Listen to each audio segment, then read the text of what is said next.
tempo, né? É. Há um problema que a gente vê conversando assim com qualquer pessoa de várias igrejas, independente de ser histórico, pentecostal, adventista, que é não categorizar o que é mais importante para decifrar o menos importante na palavra de Deus.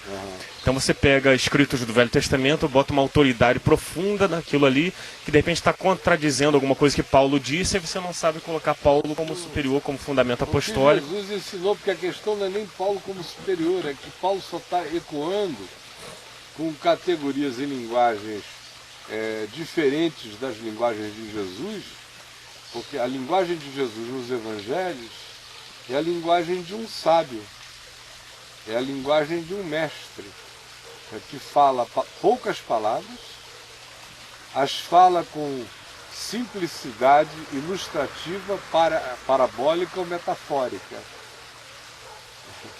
É isso que você vê em Jesus. O que você vê em Paulo é a palavra de um discípulo de um mestre, com o afã explicador e aplicador do princípio discernido. É isso que você encontra em Paulo. O que eu acho interessante assim, o que fica muito claro que a igreja, de forma geral, infelizmente, e aí é um problema mental que gera problemas culturais e espirituais por decorrência, não compreende Paulo, assim como não compreende o escritor dos Hebreus, porque tudo aquilo que Paulo e o escritor dos Hebreus está desmontando acerca desses fundamentos do Velho Testamento para remontá-los em Jesus, apontando para Jesus, na cabeça das pessoas vira um trauma. Então está todo mundo seguindo tendências judaizantes, em crises e conflitos. Não, por que não guardar o sábado? Mas por que não isso? E tendências legalistas sem compreensão na foi vida. muito grande, você não acha, Anderson? Com certeza. Assim, dando nome aos bois mesmo, sem medo, né? A Valnice Milhomes, ela tem que pagar essa conta histórica, ou ela deveria, assim, honestamente, porque eu conheci a Valnice como missionária em Angola, no tempo que eu era pastor em Manaus, e eu ia pregar muito no Recife, e quando coincidia dela estar de volta ao Brasil, naquelas voltas de descanso, de tempos em tempos, as poucas vezes que a gente se encontrou por lá, ela era aquela missionária batista em Angola, né? Podia ser careta como batista, podia ser um monte de coisa que ela faça a leitura autocrítica dela na questão pessoal. Agora, ela ainda pregava o Evangelho. Depois disso ela passou a pregar um outro Evangelho. Eu digo isso com temor, tremor, carinho, amor e todo respeito. A Valnice Milhomes, de 1984 para frente, não sobreviveria a um encontro com Paulo. Não sobreviveria. Totalmente divergente. E como agora ela anda meio sumida, eu quase não tenho ouvido falar dela, mas eu vi que nesse período, um monte de coisas que ela afirmou, nem todas ela retirou. Publicamente eu nunca a vi retirar nenhuma. Mas ela pelo menos começou a diminuir a ênfase, o que já é uma grande ajuda, e diminuindo. Seria muito bom e sadio para ela e para todos, que se ela já não crê, ela só não silencia apenas, ela vem e diga, me perdoem, durante 20 anos eu ensinei isto errado, eu fiz disso uma bandeira, eu briguei por isso, eu saí no braço quase por isso, seria saúde para ela e para muita gente. Mas ela precisa assumir que assim como Kenneth Hagin é o pai dessa bostalhada toda que entrou por aqui de conteúdo teológico de prosperidade, de neurolinguística, de autoconfiança, de alienação do evangelho. Deus que serve meus interesses imediatos. Deus a meu serviço. Assim também a gente precisa assumir que a sincretização definitiva da Igreja Evangélica Brasileira foi feita pelo Edir Macedo, embora tenha havido alguns preceptores, e a Valnice precisa assumir que o grande processo de judaização das igrejas evangélicas no Brasil tiveram nela o seu maior porta-voz. E alguns que continuam até hoje com ênfases exageradas, exacerbadas, adoecidas, que não sobrevivem ao encontro com o Evangelho puro e simples, como eu disse, não sobrevivem a um encaramento com Paulo. Se fosse na igreja de Gálatas, que ao invés de Pedro e Barnabé, que estivessem lá, fosse Valnice Milhomes e um outro, o Paulo que ia cantar, vocês não têm ideia da epístola que ia ser escrita. Ia fazer de Gálatas virar um conto da carochinha, porque Pedro e Barnabé não tinham caído em dissimulação tão grande quanto ela, e esses todos caíram também. A nossa gravidade é muito maior, nós não nos temos dado conta. Datar até a volta de Cristo. Né? Agora, eu estou falando isso no meu espírito mais manso. Gostaria muito que ela estivesse me ouvindo, ou se alguém que a conheça bem, aconselho a assistir esse programa na sexta-feira que vem, quando ele vai ser repetido às 9 horas da noite, que ela vai ver que a minha energia de carinho e de amor, eu sempre a tratei com todo carinho e consideração, com todo amor, e mesmo quando eu a vi pregando bilhões de coisas que o meu espírito repudiava, porque não tinha a ver com o Evangelho, e eu vi o estrago que estava e iria fazer ainda mais, eu sempre acompanhei isso com muito carinho por ela.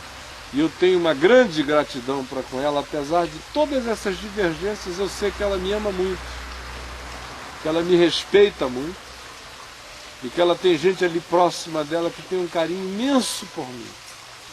E eu jamais vou me esquecer que quando estava essa pastorada toda aí do cacete, me mandando a régua, em 98, 99, quando eu lancei o livro Nefilim, em São Paulo, acho que foi no dia 12, 13 ou 15 de junho, por aí, daquele ano 2000, que foi algo organizado pelo Ed René Kivitz, sobretudo pelo Ed René e alguns outros irmãos. O Brega estava junto, o Brega naquele tempo ainda estava na Igreja Batista, o Ariovaldo Ramos, organizaram um lançamento, convidaram muitos amigos meus, alguns disseram que não iriam me prestigiar, porque ir até um lançamento de um livro meu era dar prestígio a mim, eles queriam me secar de prestígio para sempre. E Deus os abençoe, eu nunca quis prestígio de ninguém, eu só quero a graça do Senhor. Mas a Valnice estava lá. Ela e as principais amigas e assessoras. E eu sei o significado daquilo para ela, de ter encarado aquela moçada toda, de modo que, apesar de todos os equívocos que eu vejo, que eu estou dizendo aqui com todo amor, é com o mesmo amor que eu afirmo o meu carinho por ela, a minha lealdade e gratidão. Ela sabe que se ela precisar de mim em qualquer circunstância da vida, ela vai contar. Agora, não é por causa disso que eu vou deixar de dizer que eu acho que ela embarcou numa canoa furadíssima, e eu espero em Deus que ela não parta com esse engano na cabeça. Não vai acontecer nada demais, porque ela é do Senhor. Mas ela está perdendo o privilégio de associar a voz dela em plenitude máxima ao Evangelho da graça de Deus, proclamando essa boa nova de liberdade, que só alcançou como pernambucana, nordestina, que não é judaica, que é comedora de rapadura e de farinha, porque foi segundo a ordem de Melquisedeque, e não segundo a descendência de Abraão, muito menos segundo a ordem levítica. Isso é tão simples de entender. Nosso tempo se esgotou. Vocês em casa me perguntam, eu não chego a ser um paurador frívolo, como a Escritura diz, né? Porque eu não estou falando frivolidade. Mas, de fato, quando começo a falar alguma coisa do Evangelho, eu vou ficando assim meio surtado. Não existe nenhum desejo de monopolizar informações. Então, nem aqui, nem ali, nem em lugar nenhum. Mas acho que vocês que me conhecem, sabemos disso, já sabem que essa é só um... Eu acho que as questões que hoje rolaram aqui no chat, acho que no seu todo foram bem explicadas, né? E ficou muito claro para muita gente aí. Que bom. Então acho que todas as questões foram respondidas aqui. Amém. E amanhã a gente está sem o nosso programa, infelizmente, né? Se eu pudesse, eu faria sábado e domingo, é tão gostoso. Mas as Se mulheres. quiser lembrar o pessoal, o Evandro né? pediu para que você lembrasse a turma aí que domingo você está na catedral, o Vando lá do Rio. 3 avisos que eu tenho esquecido sistematicamente. Né? Número 1, moçada do Rio de Janeiro, domingo de manhã eu vou estar dando uma aula, uma classe conjunta na Catedral Presbiteriana do Rio, de 9 às 10 horas da manhã. Aí há um intervalo de 15 minutos, 10h15 começa a segunda reunião da manhã, e eu prego nessa reunião de 10h15 a 12h30, de modo que você é meu convidado para estar lá. Logo depois, meu filho Davi deve me levar de lá direto para o aeroporto, Santos Dumont, a gente vai comer uma comidinha lá no 14 Bis, e eu vou pegar um avião para chegar aqui em Brasília 4h30 da tarde, tomar um banho rápido. E esse é o segundo aviso. À noite, com a graça de Deus, eu estarei lá no Teatro La Salle no domingo. E o terceiro e último aviso é: vão lá no site e olhem bem essa viagem escatológica a Israel em agosto. Está tudo explicado. Se você puder vir, quiser vir, tiver como vir, receba meu convite assim pessoal para vir. Mais do que isso, tente formar grupos, amigos, reunir pessoas. Vá lá, veja e se instrua. Todas as informações necessárias, os contatos, tudo que você precisa saber está lá. Vá lá, pense nisso seriamente, se você puder vir, para mim particularmente será um grande prazer. Obrigado, gente. E olha, eu espero que você volte outra vez. Você fez uma pergunta, foi uma pergunta interessante, eu acabei dizendo que o nosso tema naquele momento era um outro, mas quando você quiser, volte, meu mano, é um prazer, tá?